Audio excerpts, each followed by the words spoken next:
All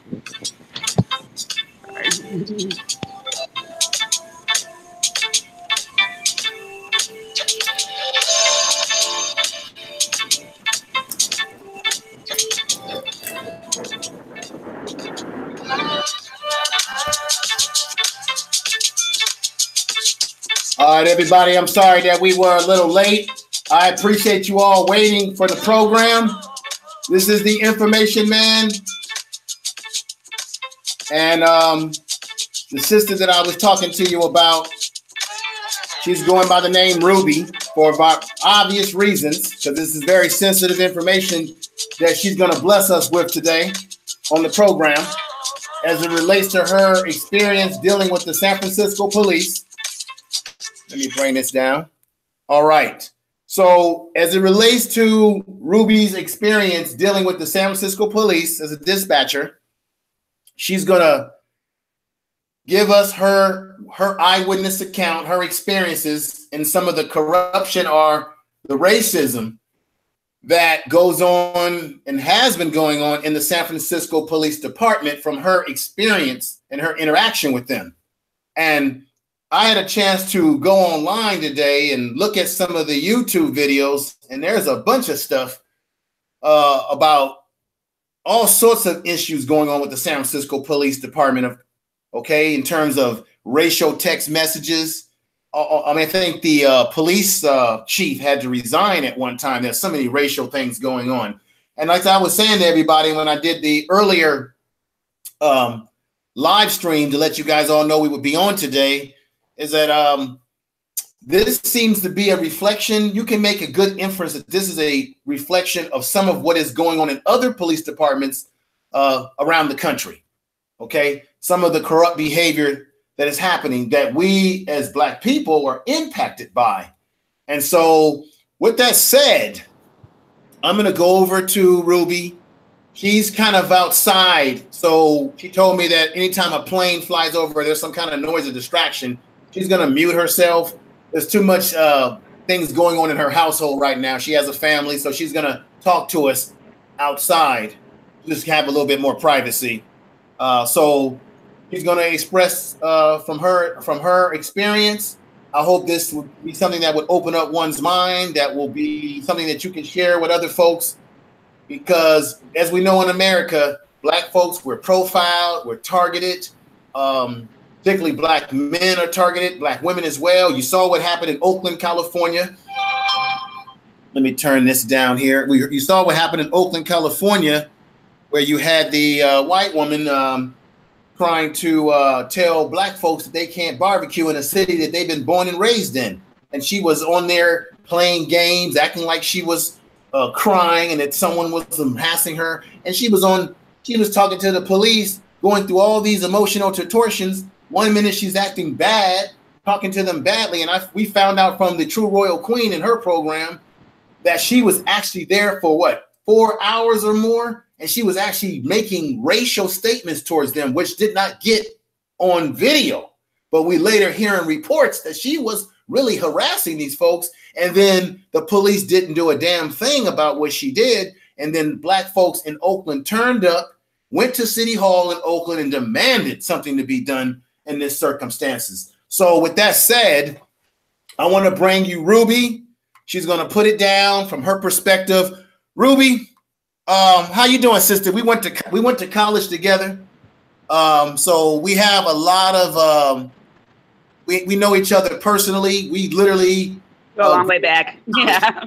You know, we are as I told many of you guys, I'm part of a fraternal organization. She's part of the sister organization to my organization. I'm an alpha. I'm not going to hide from it. And so she's a sister. She's my sister. And we went to school together and had many experiences together in our college days and our college years. So what that says is that it's really good to see you and hear from you. And talk. I wanted to talk to you about this months ago, and I'm sorry it took so long. Things have been kind of busy for me. I know that you recently transitioned. I don't know if you want me to tell people where you live. I don't have to say that. But I know you moved. It's fine. You moved to Las Vegas and you went through a transition between leaving San Francisco. and you have, you know, you have a beautiful family. I see him all the time on your social media, and and we had a conversation, and you had quite a story to tell me about your experiences that I didn't even know that you were going through some type of legal matter with the San Francisco police system. Samantha, that plane, sorry. All right. Go ahead. Were you going through some, okay, she muted because the plane's flying by. Okay, Amber. Right, I'm back. Okay, it's okay. Right. So did you go through some kind of legal battle with the San Francisco Police Department? I didn't have a personal legal battle. I went through a battle as an employee. Okay. With their policy. Okay. I can start from the beginning. Yeah, go ahead. Tell us. They pull over people. Yeah, tell us exactly what was going on. I guess there was a policy. Go ahead. Well, as a dispatcher, you learn a set of codes. And so I remember when I was early on, actually, a long time ago, I noticed that the police officers were coming over with some kind of statement that wasn't our typical protocol or typical thing you say over the radio. It's for information now. This happened around the time that something called the E-585 came around. Now, E-585 is when you pull over someone driving, okay? And the E-585, it was required because they're trying to track, or the idea was to try to track to see who they're pulling over. You had to put in their gender and their race and their age each and every time you stopped the car. I found out, in a nutshell, to shorten it, I can give you a long story, about to shorten the story. I found out years later, after asking why they're saying for information only, they're avoiding telling me where they are. They're not giving me a code, because whenever I do that, and when I know where they are and I have a code, I put it in the system and it goes under their name. It goes under their badge number. And so all the information goes there. So if they don't want to put in their own E-585, I essentially put it in there for them. So I didn't know this at the time, but the reason they were saying for information only and avoiding telling me where it was or where they were making a stop was because it was to avoid all this information going in the system, because essentially I would have to put under my own name. I'd be forced to run a plate in my own name. Now, Ruby, let me just stop you right there, Ruby. Can you explain to people that are laden to this, these little codes that you're saying? Can you explain what is an E-855, or give people a little bit of understanding? It means a vehicle stop. It means a vehicle stop. And the E-585 was new, and it was something that the officers were supposedly required to use to track every single person they stopped. So every time they stopped someone, you had to put down what race they were, what gender, how old, because the city was trying to track to see if there was some kind of racial bias and that kind of thing. And what they're doing is going around it so that it could not be properly tracked. Wait a minute. I found that out later. So you saying that in the city of San Francisco, they were trying to track racial bias. So every time a police officer stops you in San Francisco, you're supposed to use a particular code so they can track whether there's some racial bias going on. And you're saying to me, folks that your race, age, and everything every time you stop a person, and why you stop them. The police officers are required to do this. Okay, so you're saying to me, and everybody's listening in the chat room, that they are required to do that, but there were police in San Francisco that were avoiding reporting the racial bias stops or whatever the data was that they needed to see if there was true. It was to avoid. It was the city's way of tracking profiling. It was the city's way of answering to that. Yeah. Okay. And the officers found a go around so that it could not be properly tracked. Whoa. Ruby, how many incidents that you experienced that they were not doing this? This went on for years, because I brought it up immediately when they started saying this. I brought it up immediately. I didn't know that I had no idea. I didn't make a connection in my head, but I knew that the radio traffic was odd, and I was more concerned about losing my job if something bad for the officer. So I told my supervisor, I said, "What's this for information only? Why aren't they giving me the location? You know, I'm just having to type this license plate in and run it and give it to them, and they're not telling me where they are." My initial concern was for the safety of the officer, to be honest. And so eventually the supervisors didn't want to do anything about it. I asked them to talk to the police liaison. They never spoke to them. I wasn't supposed to talk to them directly because it was a chain of command. So it was this way of kind of blocking my access to the liaison. And so eventually they held me accountable. Said, well, you just need to get the location, which meant I had to fight with the officer and use the officer run, because I had to talk to about 50 other officers on the radio at the time. So eventually this came to a head. It came to a head years later, much later, where the officer actually did have a vehicle that was stolen. And I didn't have their, and that's very dangerous for the officer. I didn't have their location, nothing, because they told me information only.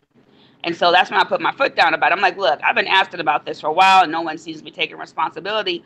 What's going on? Finally, one of the supervisors pulled me aside and said, it's so that they don't have to track the race and gender.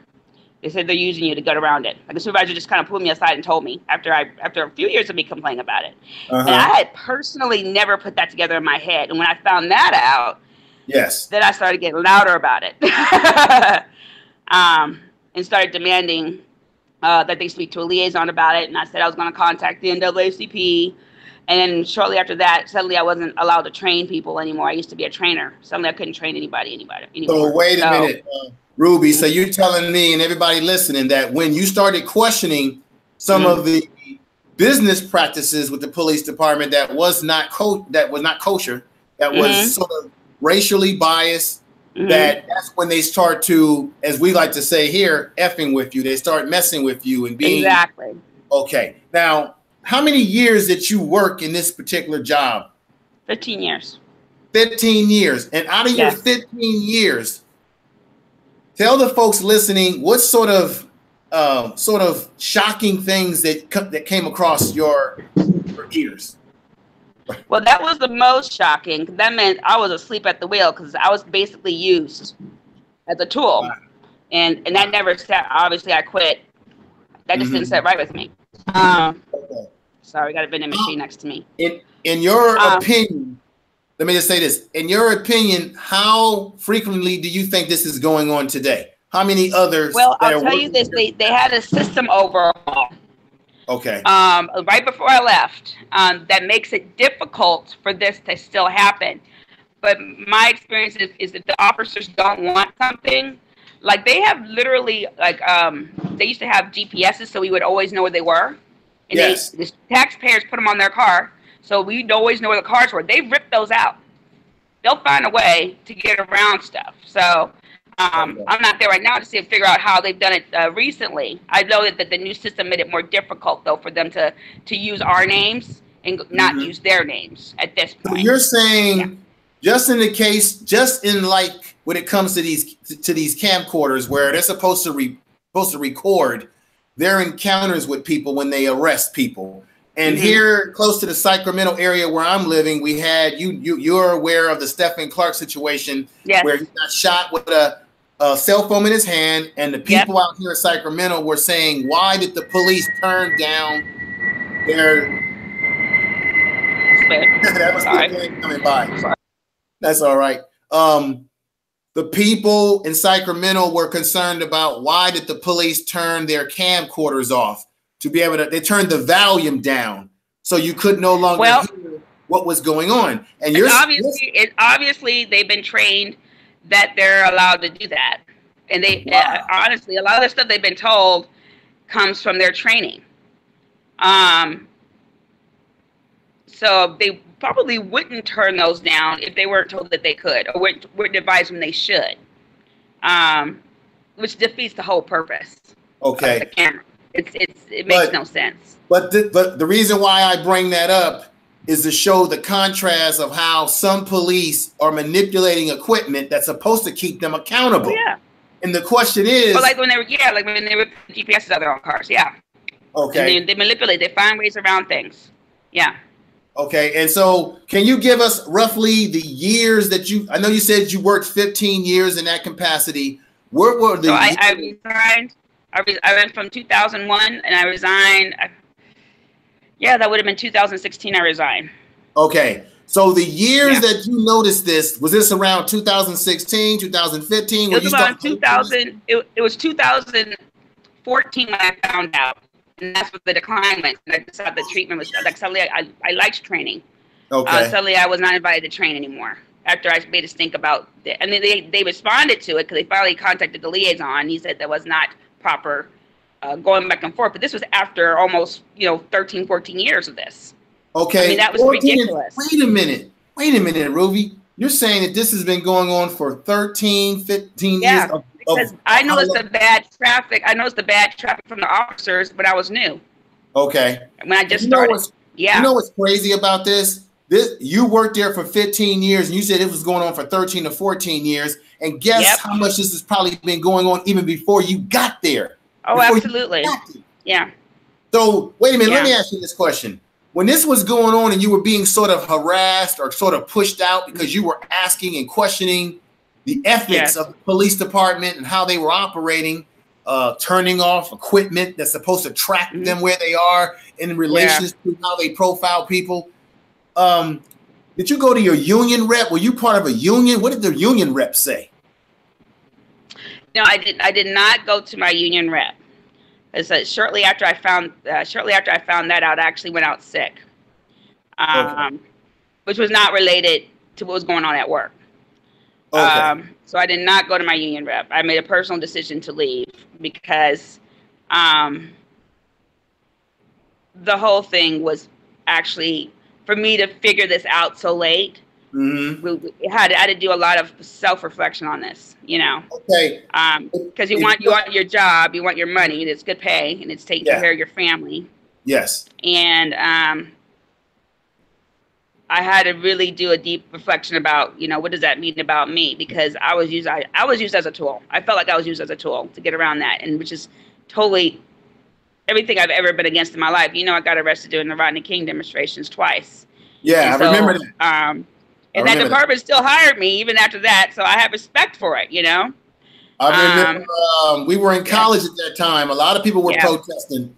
A lot of us could have gotten ourselves. I'm sorry that happened to you, but you know what? You were doing something, standing up for what you believed in. What I have to say to you is that for you, if you experienced this in the 15 years that you were there, and I bet you it was going on prior to you being there, I just wonder how many people compromised themselves in that job position after you, know that things were wrong. Well, I went public with it when I left and told the dispatchers, I couldn't be used like that. Okay. Like, even though they're kind of fixing it, to think in all those years, that was really difficult for me. Okay. Because it makes me wonder how many times did they pull over somebody and we didn't know it, and maybe there was a sort of a kidnapping happening, which is not uncommon in Oakland. Wait a minute. So they just kind of pull you off the street, and there's no record of you getting pulled off the street like that. Wait a minute, folks. Let me just say this. That's deep what she's saying right now. They have a tracking system in the police cars they're supposed to use in San Francisco, I believe Oakland, where they're supposed to be taking data as it relates to racial profiling. She just sat up here and Ruby told us that some of these police officers are manipulating the equipment that's required of them to use on their squad cars and such as camcorders or what have you that they have on their person. And they're manipulating these things. And she just said that there's been incidents, just like in Chicago, where black folks have disappeared. And that's why I believe, Ruby, that in Chicago, where you have all this homicide stuff going on, I believe that it ain't just black folks that are killing each other. There's been rumors that cops are killing people. And if they're taking their equipment off and killing people, there's no way to account for where they were when something happened. And there's no way to account for missing black. Yeah. You guys hear me in the chat room? Is everybody hearing me out there listening? That in Oakland, people have gone missing because these cops are doing things to make people disappear. And I know for a fact when I was in San Francisco, in the Sunnydale housing project area of San Francisco, you had police officers that would take brothers that were fresh out of jail in the park, harass them, put drugs on them, plant stuff on them, do all type of harassment activities. And in Oakland, California, there was a group of police that called themselves the Riders. And they would go around harassing black folks in the community that they knew were fresh out of prison to agitate them to go back into prison. This is a fact, folks. Ruby, what you just said, and I want you to elaborate on it more. It's very powerful. Now, you said that this has been going on in Oakland. Now, give me some more what you were about to say. I'm aware because I grew up in Oakland. I'm not speaking as a dispatcher in Oakland. I just know from growing up that people, you know, good kids, teenagers get pulled off the street and come back beat up or whatever. And you don't know where they've been. You don't know why the officers pulled it. I'm like, and I bet that. And in my head, you know, when I was thinking back to my job, I was like, I'll bet, you know, there's incidents like that, you know, where we had no record of where the officer was because the officer had somebody that who their safety wasn't, you know, in jeopardy, you know. Okay. Somebody has a us question. not being a no. They don't like it when they don't like it when we know where they are exactly. Okay. Let me read this question. Before cameras, there are GPSs. And they ripped those out of their cars, and the GPSs were supposed to tell us exactly where they were in the city. Okay. And they would rip those out. So they would sabotage things to let us know where they were. Wow. So for example, if I was in Oakland and I was driving through Oakland, California, and I got pulled over by a police officer and he sort of roughed me up, and I said, "What's your badge number?" or whatever. I'm gonna take this to court. The officer has what they call a plausible denial. He can say, "I wasn't in that area. I wasn't exactly. in this That's the problem. Yeah, because there'd be no record. Because if they didn't notify dispatch where they are or their location, then there's no record of it. There might be something a little over the radio, like what they were doing with me or all the other dispatchers, just running this license plate randomly without an explanation for why they're running this plate. There's a code for every reason why you need to run a license plate, and they would avoid it so it wouldn't go in the computer directly under their name. And so there really technically isn't any type of evidence that they were having contact with anybody. And that's the point. You know, now, you know, it took me all that time. It took a supervisor to tip me off because I really didn't know. I didn't know why they wouldn't tell me. It didn't click in my head. Wait a minute. When they told me that, I was like, oh, and I'm up here worried about their safety. But this is what's really going on. So you're saying I'm worried about me losing my job, but this is really what's going on, you know? Okay. A supervisor tipped you off as to what was really going on, a supervisor. I can't hear you. Okay, I'm sorry. You said that I'm just repeating what you're saying because this is very shocking information. You're saying that a supervisor tipped you off as to what was really going on. Yep. I won't out her because that was huge because she's had her own like legal battles with the city. I didn't have a legal battle. I had a workers' comp battle because I went out on depression and I told them what happened. Yes. And they weren't hearing it. I told them everything that happened when I went out. And she was going through her own thing and she pulled me over. She just kind of pulled me and said, "This is what's up." Okay. Now, I know it's a very emotional, Ruby, to go through something like this. And I know I asked you that you go to your union rep, that you fight it, and you decided that you just wanted to quit. What really made you? Yeah, I had problems with union reps not providing me with help, so I didn't feel safe going to a union rep.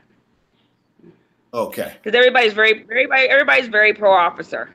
Very Repeat that again. Repeat what you just said. Everybody's very pro police officer. I mean, I'll say there's people who are very balanced. There's a lot of them, but in the end, everyone's very pro cop. You know, and sorry, I was supposed to mute. Wow. That was a plane. Okay, sorry, so when I went. Let me just say this real quick. You didn't feel that if you would have gone more public with this, that you would have been in a battle that you probably would have had a hard time winning without major support. Let me explain something to you, okay? Because this is where you'll see me. This is the one time you'll see me explain something about being a police officer, okay? That might sound like I'm defending them. That's not what I'm doing. I'm just explaining something to you. Okay. It can be very dangerous for a cop to come out against other cops, and so it is so for a dispatcher. If a cop says, well, this, you know, if a cop reports corruption, and I've seen this happen, I've experienced it as a dispatcher, kind of watching what's going on a police channel. If that cop continues to work and they've turned someone in for corruption or bad behavior, whatever you want to call it, no one will come to help them if they need help. So they continue their job. And literally, they might be having a true to God, you know, emergency, and they're going down the suspect. And you'll say, "Code 3, they need help. Send some help." They will purposely not go. They'll let them go down. because that person stood up for what you're supposed to do as an officer and maybe turn someone in. So you had to think about the safety. And I've seen it happen on the channel. Okay, let me just say this. You had to consider the safety of yourself, your family, people around you. And they could have been retaliated. They could have given you pushback, and you could have been harmed. And y'all hearing they have actually already. You're hearing what she's saying. Please respond in the chat room, because this is very explosive information. Now, like I said earlier today, I believe personally, Ruby, I believe that your story is something that is going on all across this country in some of these police departments. And under the Trump administration right now, with the way the Justice Department is giving us no justice, the ill Justice Department, he's relaxing all these rules that Obama put in, Eric Holder and all those folks, it's all been relaxed. And now these police departments who have corrupt people in them, those that do, they got a free reign to do whatever they want. Like I just said, they can stop you, rough you up, and then they can claim that they were never in the scene where you got roughed up because they're not reporting, or they're taking equipment off the car that's supposed to track. And then it's your word against theirs that you ever even had contact with them. Yeah. I'm very angry. I'm very angry right now to hear, and we kind of talked about this a little bit, but I didn't get this in depth with you right now, the way you are right now. And I'm very angry, because when we look at television and we see people getting shot, black men being shot, black women being mistreated, like in the case of Sandra Bland, who they found in the jail dead. And I looked at all of her social media. That woman had a lot to live for. She wasn't trying to kill herself. And there's talk that when they took the mug shot or the picture of her, they believe that it was a picture of her while she was dead, laying on the floor, because her eyes looked like death. And this is a sort of,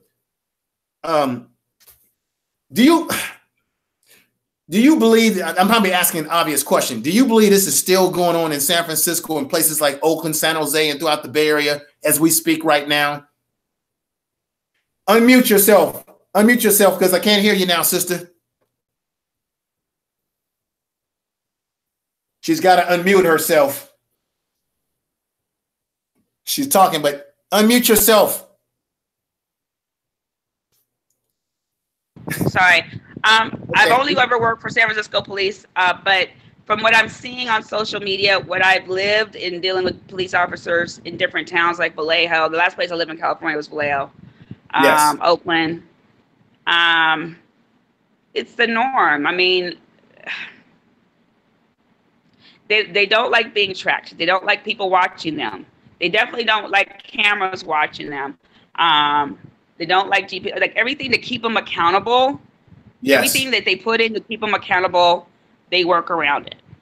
They find a way to destroy it. Oops. Thankfully, we're in an age where almost everyone has a camera. Yes. Now that and it doesn't always make the difference that we want it to make, but we have proof of just how unreasonable a lot of these encounters can be with police officers. And hopefully we'll see less of that, but I don't know. Well, I'm going to be honest with you. I don't think that we're going to see less of it. I think everything has been ratcheted up. I've been looking at a lot of programs on YouTube about a lot of these hate groups that are rising up. They're rising up in Germany. They're rising up here in America. They're rising up all over the country. They're rising up. And Donald Trump, as I call him, is really giving a license, and he's hitting that. He's not even giving a dog whistle anymore. He's just coming out straight saying it. And the latest reports that I found out is that the Justice Department is not doing anything about these Nazi skinhead groups that you saw like in Charlottesville. They have this thing called Black Identity Extremists, in which they're trying to come down on Black people who have an ideology of pro-Black. And look at what you saw in Oakland, when Oakland is becoming gentrified now. Okay? You've got white folks moving in, telling Black folks how to live, how to damn barbecue, and every damn thing else that's going on. And then at the same time, what you're telling us is that these police are manipulating their equipment, They're falsifying records. And when you were working it as a dispatcher, they were trying to tell you to be quiet and keep the status quo of this sort of. Essentially, it was basically made it was thrown back on my own shoulder onto me, which was not even close to what they should have been doing. They should have just answered my question, asked the police liaison, should I be doing this? What does it mean? Because no one could tell me what for information only means, because that wasn't proper radio traffic. Even though they've been saying it forever, we hadn't been trained in their class. And when the E585 came up, suddenly that came up. And I just put it all together in my head. I'm like, oh, that's when the E585 came up. That's when they had to start documenting the race of every single person they were stopping. Okay. And when they had to do that, they found the way around. Just ask the dispatcher to do it. Just don't give them the location, and they can't put down that I ran it. You know. Have you? What? I just was gonna say, since you've moved on, and you've obviously moved to a new location. Has there been any further threats on your life or any harassment? No, I had a personal encounter. I had a personal encounter I won't talk completely about. That's what I'm saying. I'm not even sure about my safety really, because I had a personal encounter with police out here that was absolutely insane. I was able to persevere without going through all the details of that, because I'm still trying to feed my children. I got a new career and everything. I'll just say I had an encounter here that was absolutely ridiculous, and I even went and spoke to a San Francisco officer that I trust, and he said that was the encounter I went through sounds absolutely unbelievable. And luckily I persevered and came out on top. But I'm just saying, I have I'm very outspoken on Facebook. I can't help myself because I want my children to be the same way, and they are. Yes. I don't want them to be fearful, but I have to find that balance, because I'm still responsible for 2 children, and I alone, until they can do for themselves. And so there's that thing going on. Yeah, totally understand that. Let me ask you another question. You said that you are feeling like your safety is something that you need to watch, and you're true, because the police departments, they have a network with other policemen.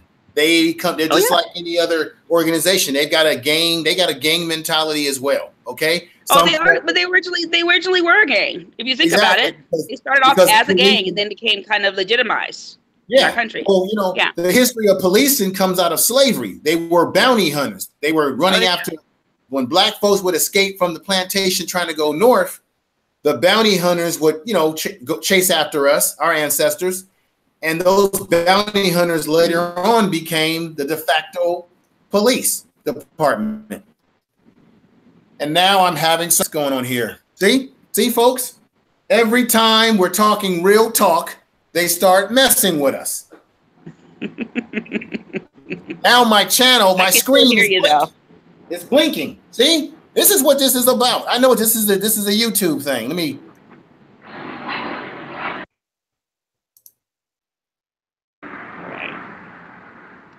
You still there?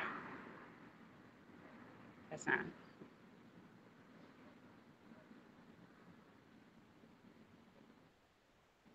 Oh.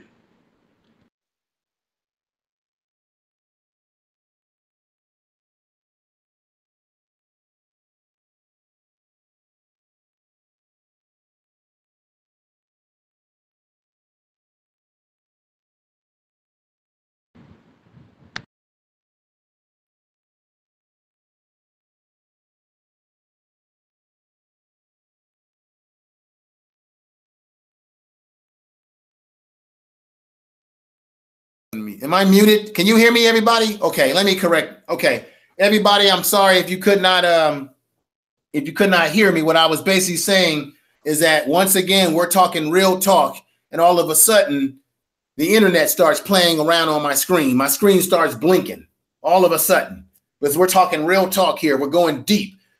Sister Ruby is going into the deep surface of what's going on in the San Francisco Police Department and what could possibly be going on across this country. And all of a sudden, my screen starts blinking all funny. Can you all hear me out there? Press 1 if you can hear me now. Okay. This is what they've been doing to us on YouTube. when we're trying to bring real talk to real solutions. Can everybody hear me? Press 1. Whoa, information man, work on those backup channels. Yeah, I got to get a backup channel. I got to. They're after me. Ruby, unmute yourself. Unmute yourself. See, look how it's blinking. See, they're messing with us. Okay.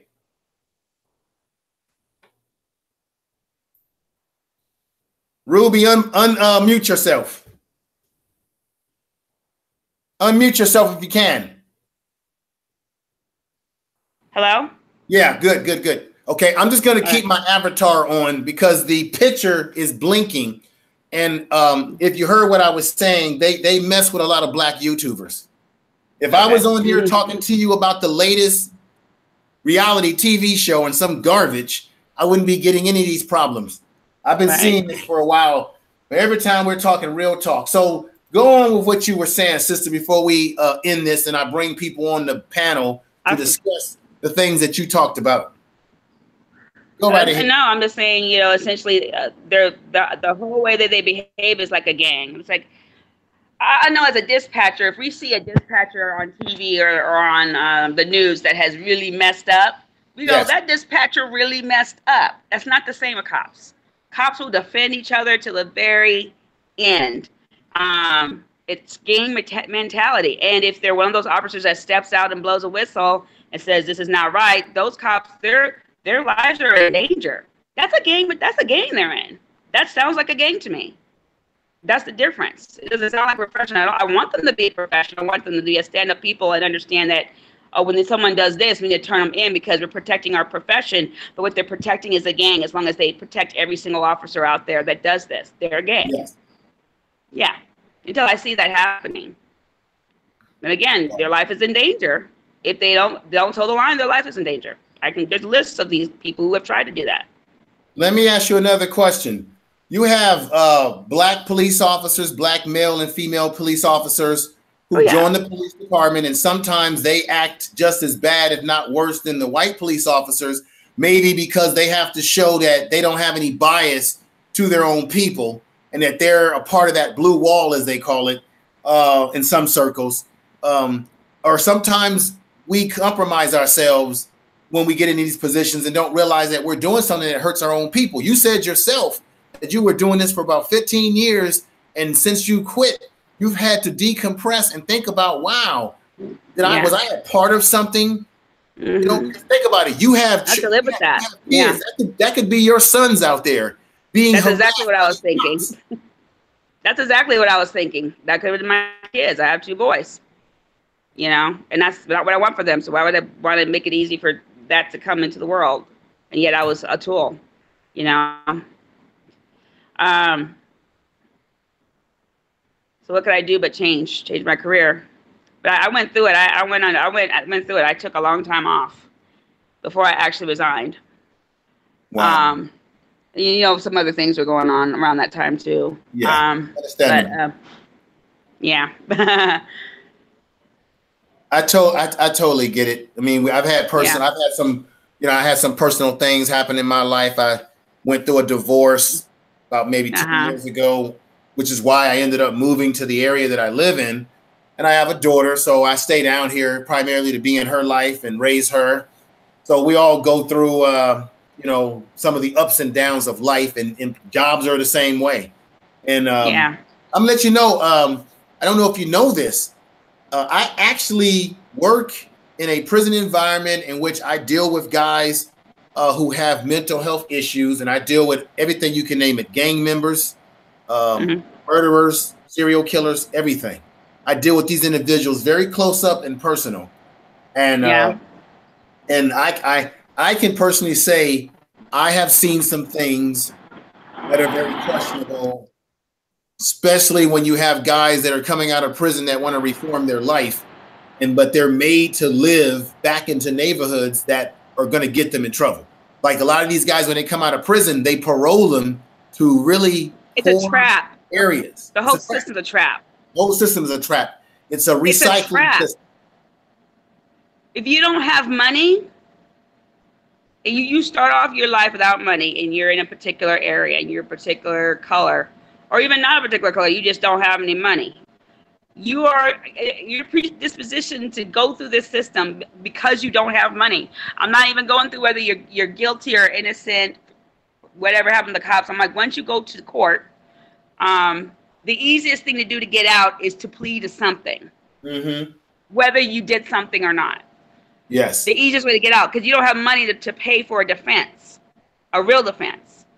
And then you have a record, and then it's hard to get employment. And then they want you to go through these classes, which you have to pay for. And if you don't go, you're in trouble. So it's this endless cycle. So then what do you have to do? Maybe go sell something that's illegal so that you can fulfill whatever it is for these classes so you don't go back to jail. This is vicious cycle. Yeah. And then they end up doing... I learned about it real quick out here, I'll tell you that. Okay. Luckily, my education saved me because I don't play that shit. Excuse my expression. I'm sorry, but if you don't know, you will get trapped real fast. You know, it's a business for bail bondsmen. Yeah. What I have noticed from being in the system from the medical point of view, and I've read some articles about this, and I've seen it firsthand. What happens is that they released. There's a new prop that was passed called Prop 57 in California, where they're going to release guys from prison, or they can release them now, who don't have what you call a violent act on their record. However, guess what? They don't count as a violent act. If you were a rapist or when you molested a child, you could be eligible for Prop 57 to be released. What? Yes, what? You could be eligible to be released from prison in California. They're looking at people who have a violent crime. Yeah, they're looking at people who kill people, right? Do mass murder and all that kind of stuff, right? They stay in prison. Right. But if you did a sexual offense, they don't really see that as a.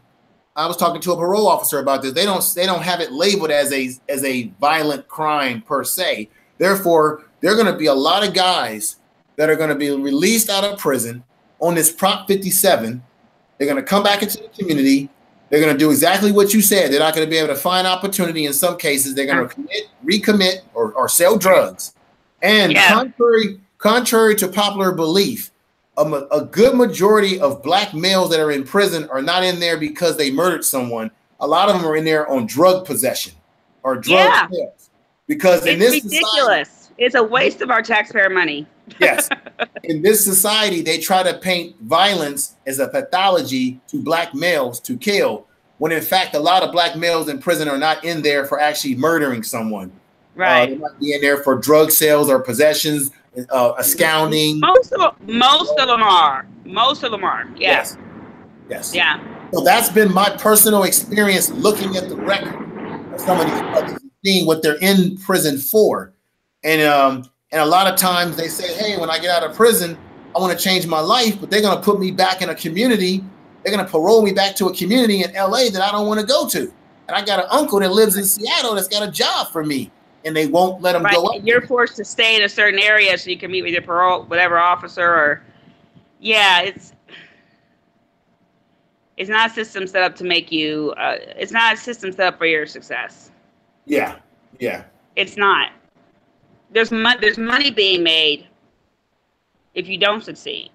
You're allowing people to stay employed, like myself, like I was employed, like police officers. Oh, especially people who work in the prisons and jails. This is money, you know. So money's being made, and now they're doing private jails. Yeah, which is evil. This is evil. Well, they prosecuted a judge. I think it was in Ohio or somewhere, and the judge was he had investments in private prisons. And that was in New York. They caught him. Yeah. Every time a black man would go before his bench for something very, very minor that would require a fine to pay money, the judge was sentencing them to this private prison where he was making money off of each person he sentenced to the prison. This is the type of corrupt system that we're involved in. And that's a new one. I didn't know about that. You said that one was where? And I was reading a report. I think it either was in Ohio or one of these states in the north. That's a newer one. There was one with the judge in New York who was doing it. He was putting all the juveniles in jail. Okay. It's like usually a juvenile offense requires at least like once. The first one's usually a slap on the wrist. Yes. And he was putting them straight to jail, but it was a private jail, and he was getting money for it. Okay. He got caught too because they're like, why are all these kids going to jail on their first offense? Mm-hmm. All right. But yeah, that's evil. There's profit for you putting a human being behind bars. I mean, we should be in an uproar. I'm in an uproar in my head over it because I'm like, I can't believe this is going on. We should not. Mm-hmm. This is not business. Putting people in jail for crime should not be big business. And no, yet, when you have a private entity providing, now it's become business because the more bodies they have, the more money they make. Yes. Let me just make this announcement. I see we got Brother Rob, I think, is in the panel right now, if I'm saying his name correct. Anybody that wants to come in on the panel, because I know Ruby doesn't have a lot of time because she told me she only had an hour to give us. You know, she's got a family and she's got to get back to them. And so anybody that wants to do a little Q&A, come on board right now. I did put a link in the chat room. Lions Den, if you want to come on in, be fabulous. Anybody that wants to come on in and talk, even after Ruby's no longer on the panel, or if you have any questions for her, come on in the panel. Just click the link that I left in there for you and come on in if you like. Okay. Brother, am I saying your name right? Rob, unmute yourself, brother. Yes, sir. You saying my name right. How you doing? How you doing this evening, good brother? Hey, I'm doing fine, man. I've seen you with True Royal Queen on some of her programs, brother. You make very good points. You're very much on the dime with the things that you say. And this is Sister Ruby. We're using a little bit of a fictitious name because of reasons that, like the sister said, her life could possibly still be at risk because of what took place in San Francisco with the ratchet police there. Yeah, I've been listening, and sister, I pray your strength, and I certainly hope that everything will always be well with you and your family. That's what I see in your near future, you know. And I just wanted to speak on the topic at hand, not to belittle the sister's point at all, right? But this is not an epidemic, unique to San Francisco or unique to Oakland. This is all over the country, and it has been going on for way too long. I would just simply ask everybody that all you have to do. Google is a powerful tool. All you really have to do is look at every urban city where there's a high concentration of Black folks. And what you're going to see is all of us. Every city, we going to jail. Yes. But at the same time, our counterparts, they commit crime at almost the exact same clip, but they don't go to jail. So what that should tell everybody, that this is not a conspiracy. You are not crazy. Yes, this is actually happening. And if we're not willing to call a spade and willing to go out here and do what you can with all that you got for as long as you can, nothing is going to change. Hey, we don't have a savior coming. You him. You heard that we are our own saviors. And if we waiting on a system, the system is not going to work against itself. That's right. That's what everybody needs to realize. The system not going to work against. No judge in America just all of a sudden going to come out on TV and say, hey, this system is corrupt. The one that I'm working in, getting paid $100,000 a year, hey, it's corrupt, and we doing these Black folks wrong. That is not reality. That is not reality, and we have to face reality. The bottom line, here go the bottom line, and I don't want to be super long-winded, but here go the bottom line. Okay, brother. The bottom line is they have built the economy on our back. They built we make music, they sell it. They bring in the drugs, we sell it, we go to jail. Mm-hmm. You know what I mean? Everything that we do, they make money off of. And we need to stop being slow and just realize it and do something about it. Well, and now me personally, this is what I do, right? I organize a small group of people. I'm trying to grow it as all I can, but I work with the people who working with me. You see what I mean? I'm not waiting to get no movement going. I don't need a consensus. I just do this, you know what I'm saying, just to make sure that people know that, hey, it's people out here supporting you. A small group of us, about 8 to 10 people, once a month, we go and patronize one Black business. Now that's just a small drop in the ocean. Yes. But that's what I'm willing to do. Why am I willing to do that? Why am I willing to do that with my time and my money? Because I know if that business survive, right, they might be able to open up another store to put to create some jobs. And then once you got the money, right, once you got the capital, right, then you can go and buy some politicians that's gonna work for you. You can go and buy some judges that's gonna work for you. If the police get out of line, we got enough money to sue their ass back to the Stone Age. You see what I mean? That's that's one of the ways that we gonna have to fight. But look, ultimately, what it comes down to is cultural identity. If you're not willing to roll out with the squad, hey, just go ahead and accept them consequences. They coming anyway. Go ahead and accept them, and goddamn it, you know, go and die. Go work for them. You know what I'm saying? Bend down to every rule that they put in front of you. You know what I'm saying? Be shocked every time they do something inside of their character. You know what I'm saying? But me, I'm not shocked.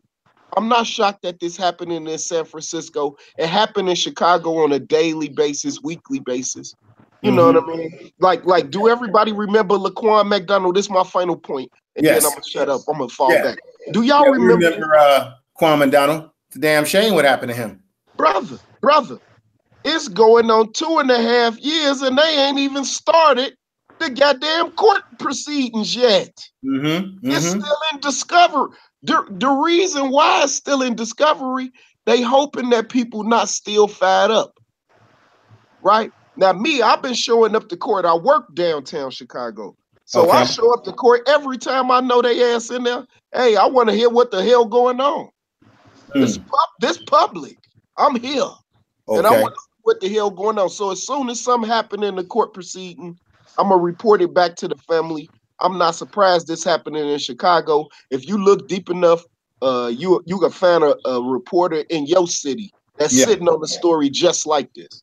Okay. You know, all right, brother. Thank you for the statements that you've blessed us with. I want to, right quick, before I go to the next two brothers that are on the panel, Lions Den, and there's another brother that's on the panel. Ruby, do you have anything else you want to add, sister? No, I'm about to sign off, but I didn't know how to chat. I don't know if anybody wanted to ask me any questions, but I'm about to sign off. So if you want to forward them to me, I can. But you know, tell me where to go. I can definitely.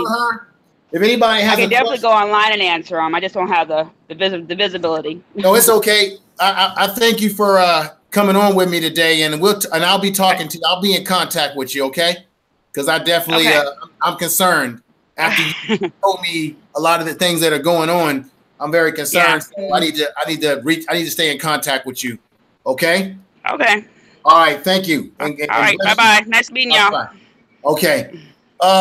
Lions, we got my man Lions Den on, and who's the other brother that's on the panel right here? Who's the other brother? Who's I think he's muted himself. Lions Den, what's going on, man?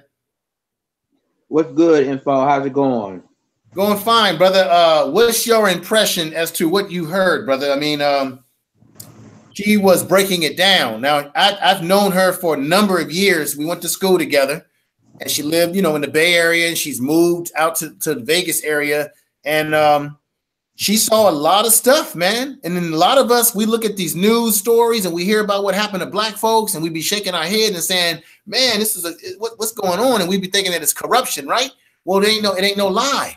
all the things, all the thoughts that we have about what's going on, insight that she gave us is truth. And I didn't even know that the San Francisco police were doing stuff like manipulate. I knew about the camcorders and all that kind of stuff, but I didn't know that they were supposed to, I didn't know about the tracking systems in their car that they're supposed to use depending on where they go in a neighborhood. And when they interact with someone, they're supposed to keep a statistic of race because they're looking at profiling in San Francisco. And by the way, I lived in San Francisco for over 26 years. And I'm going to tell y'all right now, San Francisco is not as liberal as everybody thinks it is. Okay? You've got the gay community there. You got all this sort of be who you want to be type of lifestyle going on out there. But I'm going to tell you right now, black folks have no power in San Francisco whatsoever. And matter of fact, I want to say that black people have no power in California at all. We're a done deal. We got no power in this state at all. Okay? Because I reported earlier, and if you haven't had a chance, check out that YouTube stream that I did about Latino gangs are killing black people in Los Angeles in housing project areas, throwing multi cocktails in their windows to drive black people out of Los Angeles in areas in South Central LA, areas like Long Beach, to get them out because the Mexican mafia has a green light on black people in California in those areas that they want. But brother Lyons, then what are your opinions about what you've heard today? I'm not surprised. I'm totally not surprised about what was going on over there. I kind of figure out that, you know, if it happens in San Francisco, it happens everywhere. You see a lot of police officers is doing their dirt, is being corrupted. They're covering up from the fellow officers. And obviously this is not a total surprise, info, not at all. Mm-hmm. Wow. There's another brother that's on, brother. Say your name. Can you hear me? Yeah, I can hear you, brother. Introduce yourself to us. Oh, my name is Leotis Brown Jr. Yeah, brother. I've been seeing you in the chat room lately, brother. Thank you for supporting me and supporting what we're doing here. I appreciate it. Man, I love what you do, information, man. I've learned a lot from you. Oh, thanks a lot, brother. I'm trying to learn. As Nelly Fuller Jr. always says, I'm still learning. We're all still learning, brother. Bless us with some of your words, brother. You know, I did not know how deep the rabbit hole went as far as what's going on in San Francisco, which leads me to believe that it's happening all over the country. Mm-hmm. So yeah. This is my first time hearing about this, and it's deep.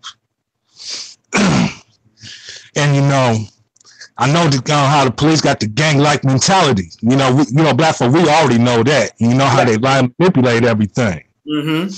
So it's like I was like, you know, what can we do to counteract that? That's you know, what can we do to counteract that? Okay, let's first recognize one thing. What the sister was breaking down to us about how she said this in Oakland and places like Chicago and places across the country, there have been incidents in which black folks have been roughed up and you've never heard about it because it didn't get on television. There were no cameras. There were no viral videos for those victims, those black folks, okay? Then there have been situations where black people have just disappeared. I know for a fact from reading an article, and you can look this up, about how Chicago, they've been saying that Chicago has what they call satellite black sites. If you know what a black site is, where they can pick you up off the streets, say that you're an enemy combatant to the state or to the country, put you in this place to never be seen again. Because remember, it was George Bush who enacted what? During 9/11. 9/11 took away all our civil liberties. So we thought we had civil liberties. And they have a thing called the Patriot Act. And once they enacted the Patriot Act, which was passed at 2 o'clock in the morning, and most of the politicians didn't even read the damn document to understand what they were getting us into.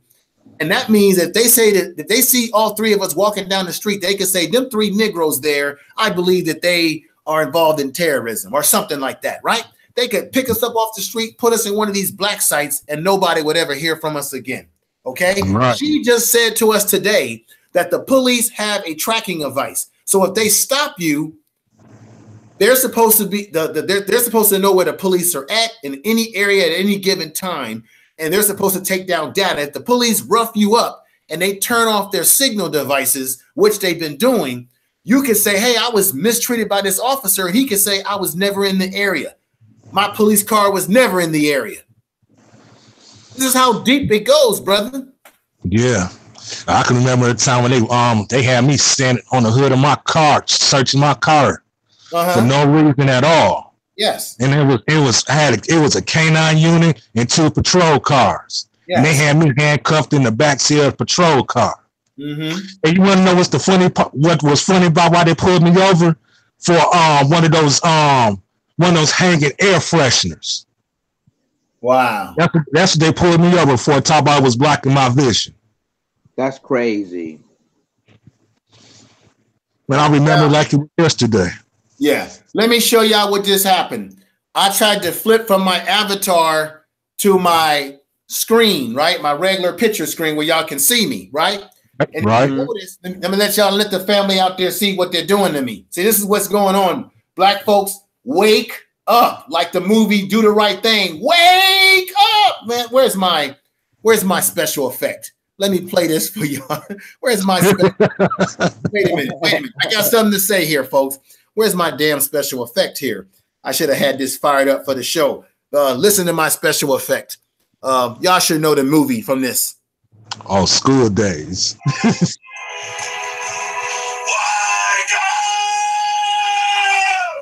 That's right. Wake up, because look at what they're doing to me. I'm going to click this screen off my avatar. Here's my regular picture screen. It's going to be green. Look at this. See that green screen? Yeah, I was seeing that. I saw that in the chat room. In the chat room. Yeah, we did. We both saw that.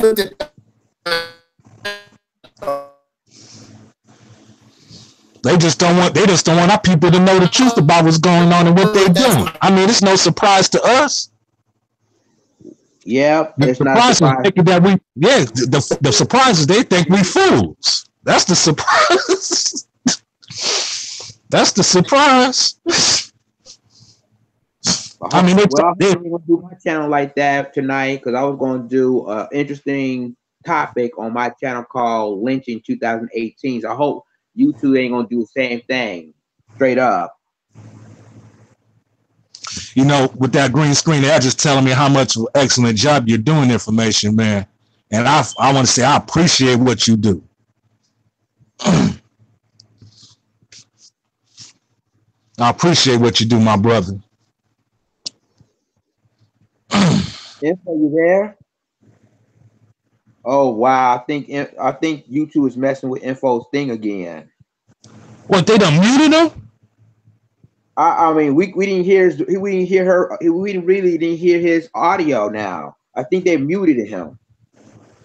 See what I'm talking about? See how they keep attacking every time a brother try to do something positive and uplift his people? Yeah. This is crazy. This is literally crazy right now. Info, you there? Info, you there, my brother?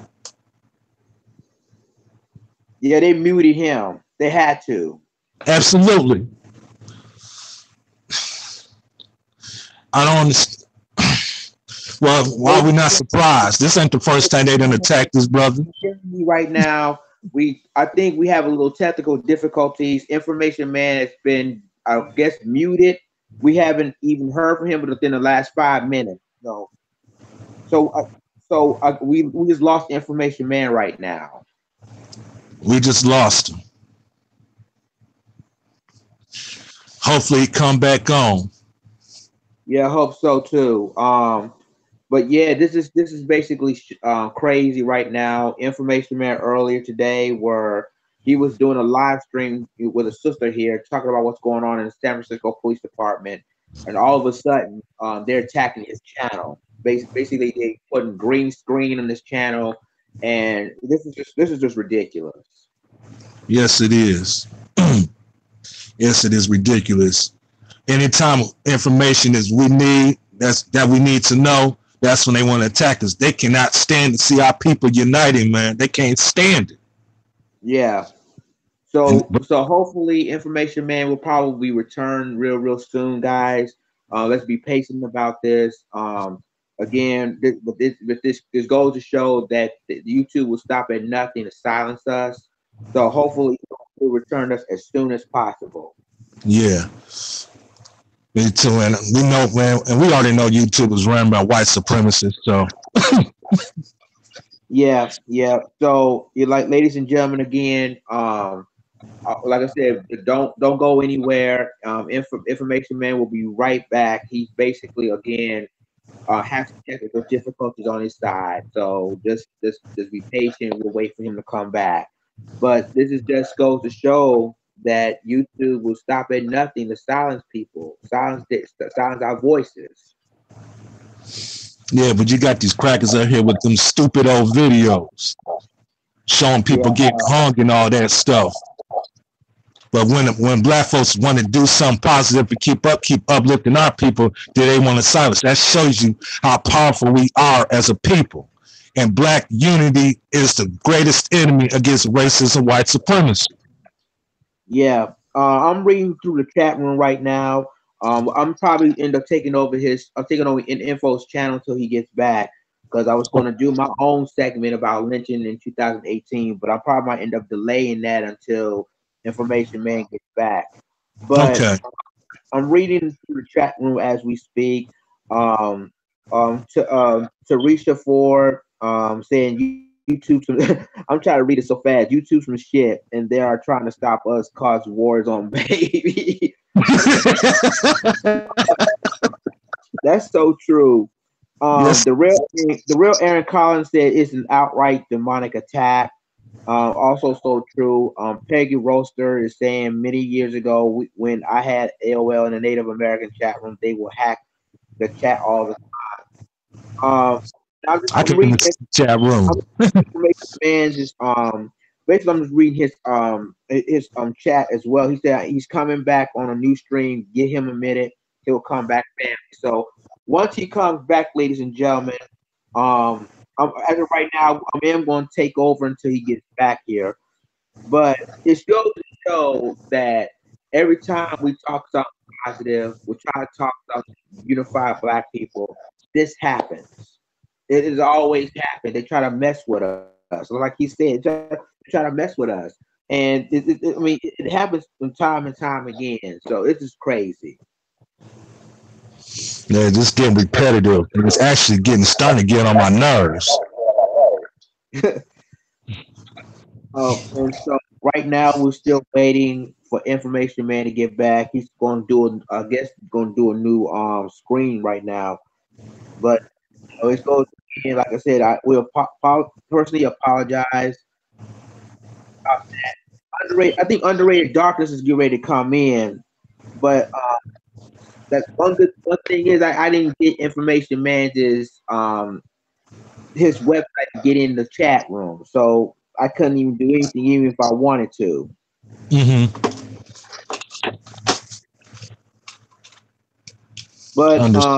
But this is basically outrageous as right now, because this is just, as you know, ladies and gentlemen, that Information Man was on the screen.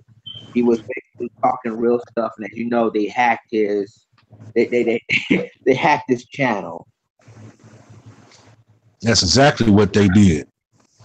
They straight up hacked his channel. This is just crazy, y'all. All because he's speaking the